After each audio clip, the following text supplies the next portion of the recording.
জীবের গতি নাই। কি বললেন? হরে কৃষ্ণ ওই একবার কৃষ্ণ কৃষ্ণ বল, ও মন ময়না রে, হবে রে তোর পারেরই সম্বল।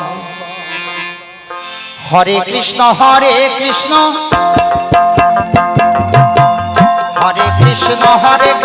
কৃষ্ণ কৃষ্ণ বল, ও মন ময়না রে, হবে রে তোর পারেরই সম্বল, হবে রে তোর পারেরই সম্বল, হবে রে তোর পারেরই সম্বল।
পরিপূর্ণ জলের নদী, পরিপূর্ণ জল,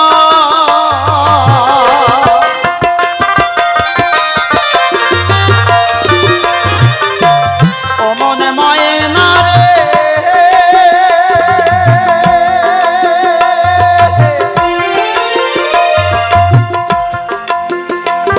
নদীর মাসে মাসে জোয়ার আসবে, পরিপূর্ণ জলের নদী, পরিপূর্ণ জল,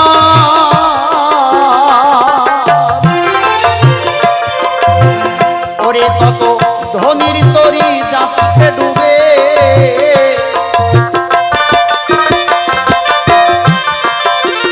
ওরে কত ধনির তরি যাচ্ছে ডুবে, ধনির তরি যাচ্ছে ডুবে, সেথায় এমনি মজার কল, ও মন ময়না রে, হবে রে তোর পারেরই সম্বল।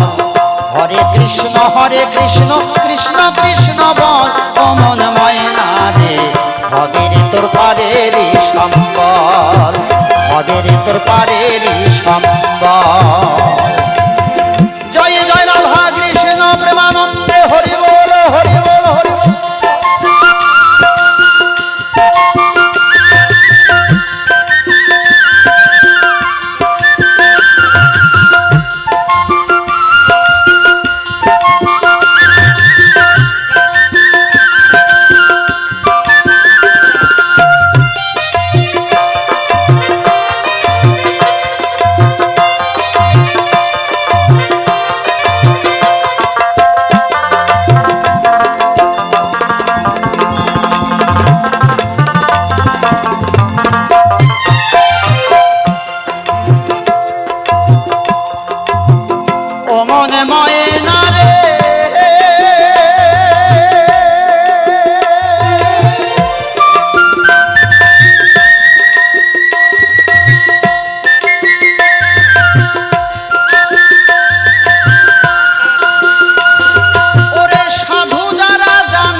প্রভাস নদীকে অভিশাপ করেছিলেন।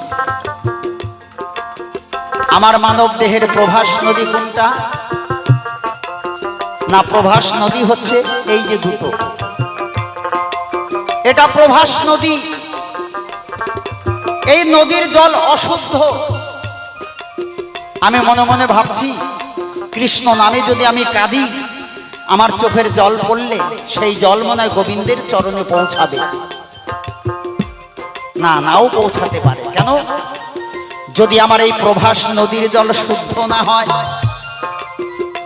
বিশুদ্ধ জল গোবিন্দের চরণে পৌঁছায় না। যদি কেউ গুরু কর্মের দ্বারা রাধা কৃষ্ণকে বিদলে উঠাতে পারে, কৃষ্ণ যদি এই প্রভাস নদীর তীরে যজ্ঞ করে, সেই দিন এই প্রভাস নদীর জল শুদ্ধ হয়ে যায় না, তার আগে আর শুদ্ধ হয় না। পরীক্ষা করে দেখবেন, 3টি ঘাট নদী,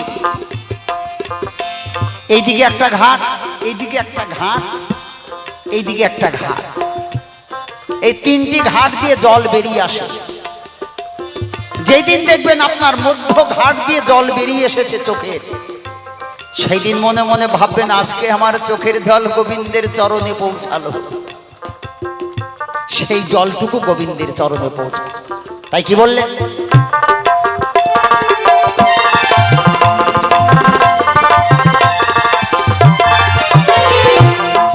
অমন ময়না রে,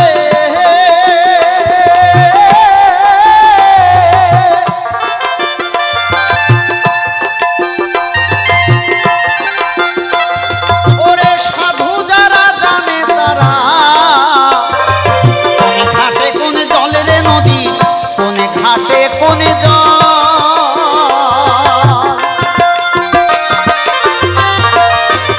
ওরে তারা উজানে যায় তরিবে,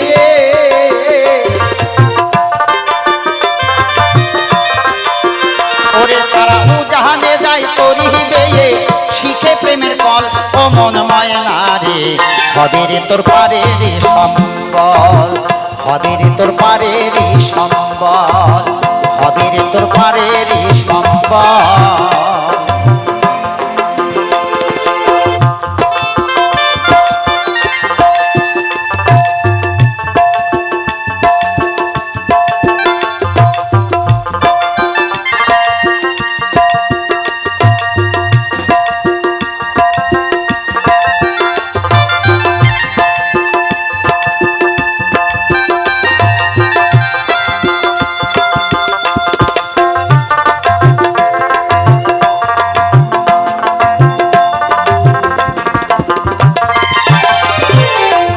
অমন ময়না রে,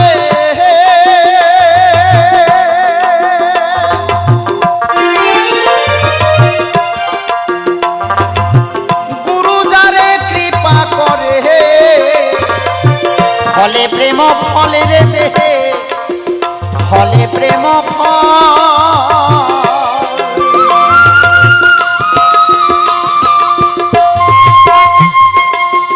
অমন ময়না রে,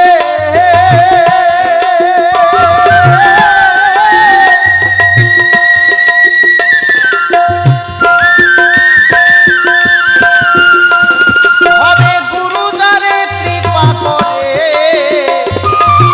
ফলে প্রেম ফলে রে দেহে, ফলে প্রেম ফল। ওরে তখন যুগল রূপ তুই দুই নয়নে, ওরে তখন যুগল রূপ তুই দুই নয়নে, যুগল রূপ তুই দুই নয়নে, ওরে নিতাই দেখবি ও বিকল ও মন ময়না রে, হবে রে তোর পারে রে সম্বল। হরে কৃষ্ণ কৃষ্ণ কৃষ্ণ বল ও মন ময়না রে, হবে রে তোর পারে রে সম্বল, হবে রে তোর পারে রে সম্বল, হবে রে তোর পারে রে সম্বল।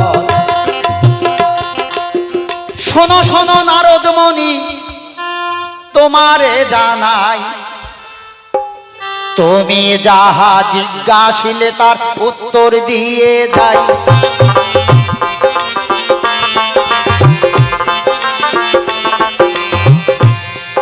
এখানে নারায়ণ কোনো মিথ্যার আশ্রয় নেয়নি। তোমার ভাবনাটা ভুল,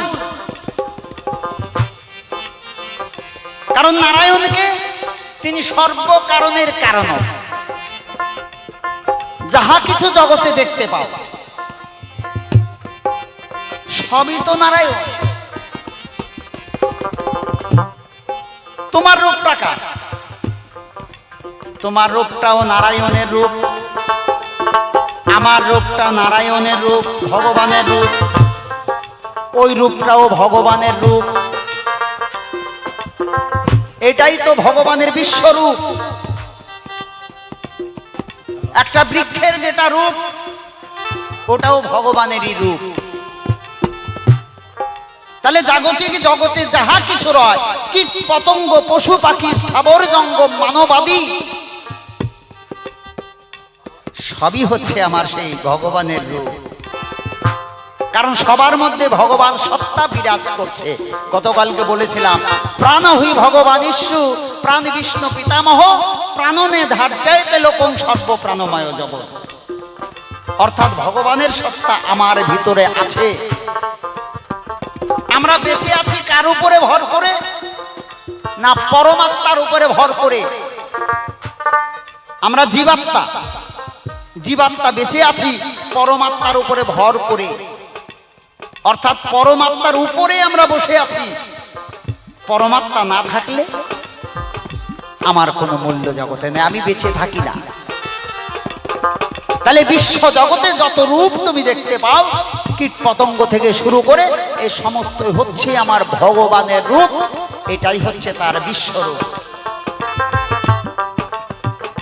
তুমি বাঘ রূপে দেখলে কেন? সিংহ রূপে দেখলে না, দেখলে কেন? ওটা তুমি নারায়ণ রূপ দর্শন করতে পারো নাই? না, তা পারো না। তা পারবে কেন নারদ? কারণ তোমার মতো ঠেটা ভক্ত তো আমার আর নাই। নারদ হচ্ছে ঠেটা ভক্ত। ও অনেক কিছু দেখেও দেখে না। তাহলে এই জায়গাটা দেখতে পাই নাই। হ্যাঁ, প্রহ্লাদ বলেছিল, আমার হরি সর্বত্র বিরাজ, সমস্ত জায়গায় আমার হরি বিরাজ করছেন।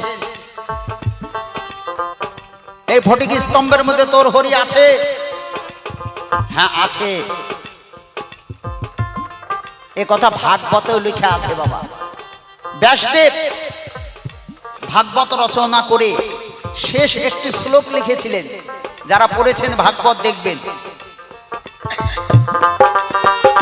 শেষ শ্লোকে তিনি কি লিখলেন? না, শেষ শ্লোকে তিনি 3টি দোষের ক্ষমা চেয়েছিলেন ভগবানের কাছে। 3টি দোষ। কি 3টি দোষ লিখলেন? রূপং রূপ বিবজ্জির তিস্য ভবেত ধ্যানেন যৎ কল্পিত স্তুতির নির্বাচনী তাখিল দুরিকীর্তায় জন্মায় ভগবত যতীর্থ যাত্রী ধীন ক্ষন্তব্য জগদীশ তদ্রষ্ট্রয় মৎকৃতম। এই শ্লোকটি লিখেছিলেন। তাৎপর্য, হে ভগবান, তোমার কোনো রূপ নেই, আমি তোমাকে রূপান্তরিত করেছি। এটা কৃষ্ণ, এটা নারায়ণ, এটা কালী। কালীও ব্রহ্মতত্ত্ব, কৃষ্ণ ব্রহ্মতত্ত্ব, বিষ্ণু ব্রহ্মতত্ত্ব, শিব ব্রহ্মতত্ত্ব। তোমার কোনো রূপ নেই, আমি তোমাকে রূপান্তরিত করেছি, রূপের সঙ্গে তুলনা করেছি। প্রভু, এই দোষ থেকে তুমি আমাকে ক্ষমা করো। আর তোমাকে মাপকাঠিতে মাপা যায় না, তোমাকে আমি মাপকাঠিতে মেপেছি। এই দোষ থেকে তুমি আমাকে ক্ষমা করো ঠাকুর।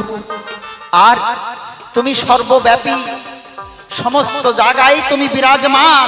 অথচ ঠাকুর, আমি তোমাকে এই মন্দিরে মন্দিরে স্থাপন করেছি, এই দোষ থেকে তুমি আমাকে ক্ষমা করো। এই 3টি দোষের ক্ষমা চেয়ে নিলেন। তাহলে ভগবান সর্বব্যাপী। তাই ভগবান যদি সর্বব্যাপী হন, ফটিক স্তম্ভ কেন? এই বক্সের মধ্যে ভগবান আছে, এখানে ভগবান আছে, এখানেও ভগবান আছে। ভগবান ছাড়া এক চুল জায়গা পৃথিবীতে নাই। সর্বত্রই তিনি ব্যাপীতঞ্চন নিরাকৃতং যতীর্থ যাত্রী ধীনং ক্ষন্তব্য জগদীশ তদ্রষ্ট্রয় মৎকৃতম। তিনি সর্বত্র সর্বব্যাপী। এই বিশ্বাস ভক্ত প্রহ্লাদের মধ্যে ছিল। তাহলে এত রূপান্তরিত করলো কেন? এরও একটা কারণ আছে। চিন্ময়স্য দ্বিতীয়স্য নিষ্কলস্য সরণী সাধকানাং হিতায়ার্থে ব্রহ্মরূপ কল্পয়তে। এই সাধুদের হিতের জন্য এই ব্রহ্মরূপকে কল্পনা করে রূপান্তরিত করেছে। এটা কালী, এটা কৃষ্ণ, এটা দুর্গা, এটা মনসা, এটা বিষ্ণু, এটা নারায়ণ, এটা শিব, এটা গণেশ, এটা কার্তিক। একমাত্র এই সাধুদের হিতের জন্য ব্রহ্মরূপকে কল্পনা করে রূপান্তরিত করেছে ব্যাসদেব।